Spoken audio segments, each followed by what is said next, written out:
శ్రీ రామకృష్ణ బోధామృతం గురుత్వంలోని ప్రమాదాలు.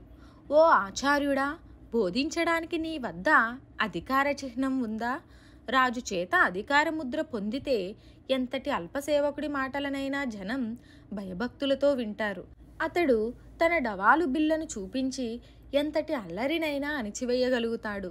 అలాగే నువ్వా మొట్టమొదట ఈశ్వరాజ్ఞను పొంది ఈశ్వర ప్రేరితుడువు కావాలి. ఈ ఈశ్వర దేశ చిహ్నం నీ వద్ద లేకుంటే జీవిత కాలమంతా నువ్వు ధర్మోపన్యాసాలు చేసిన వట్టి కంఠశోషే కానీ మరేమీ ప్రయోజనం ఉండబోదు. భక్తి సాగరంలో మునగటానికి ఎవరికీ అభిలాష కానీ ఓర్పు కానీ లేవు. వివేక వైరాగ్యాలను కానీ సాధనలను కానీ ఎవరూ లక్ష్యపెట్టనే పెట్టరు. ఏ పుస్తకం నుంచో 4 ముక్కలు నేర్వగానే ఇక ఉపన్యాసాలు చెయ్యాలని, పరులకు ధర్మోపదేశం చెయ్యాలని ప్రతి వ్యక్తికి తహతహ. అందుకే పరుగు. ఎంత విచిత్రం! ఇతరులకు బోధించడం అంటే అంత తేలిక, కష్టాత్కష్టతరం.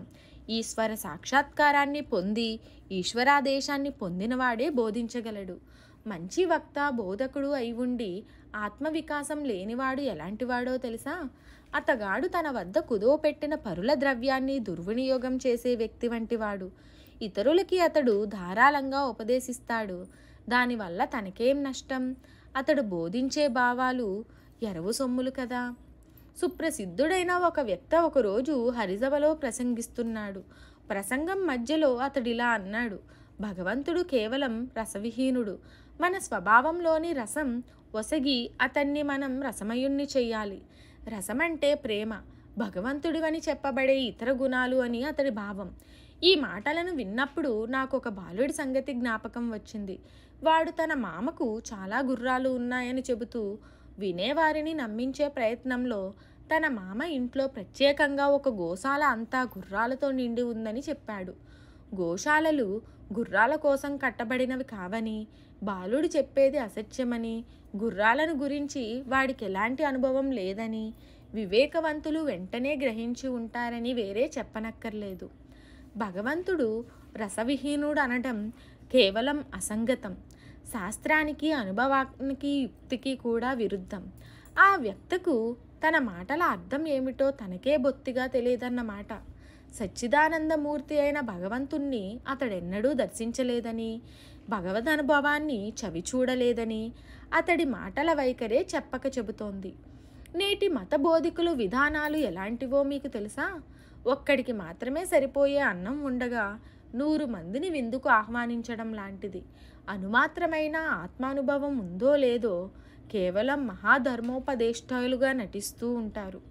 మొదట నీ హృదయాలయంలో భగవంతుణ్ణి ప్రతిష్ఠించు. మొదట ఆయన సాక్షాత్కారం పొందు. భగవంతుణ్ణి చూశాక ప్రసంగాలు, బోధలు, ఉపన్యాసాలు మొదలైనవి ఎన్ని చేసినా చేయవచ్చు.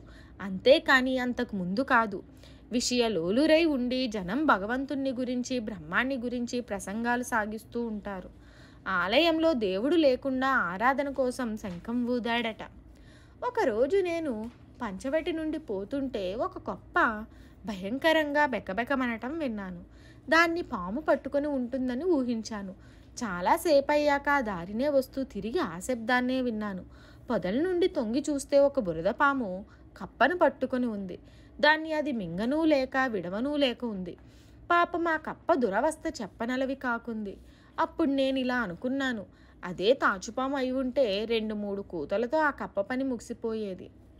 అంతటితో కప్పకు పాముకు కూడా బాధ నివర్తించేది.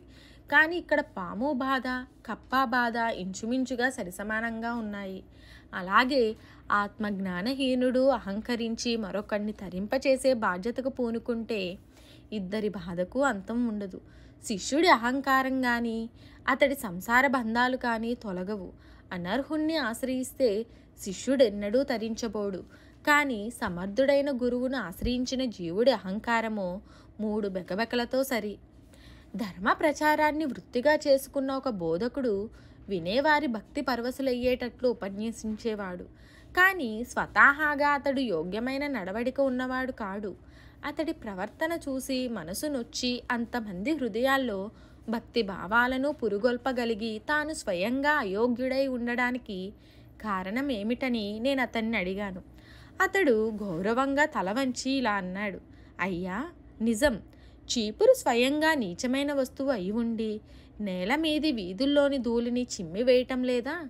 అతడికి నిజానికి నేనేమీ బదులు చెప్పలేకపోయాను. మరిన్ని ఆధ్యాత్మిక విషయాల కోసం మా ఛానల్ను సబ్స్క్రైబ్ చేయండి. వీడియో నచ్చితే లైక్ చేయండి, షేర్ చేయండి, కామెంట్ రూపంలో మీ అభిప్రాయాన్ని తెలియచేయండి.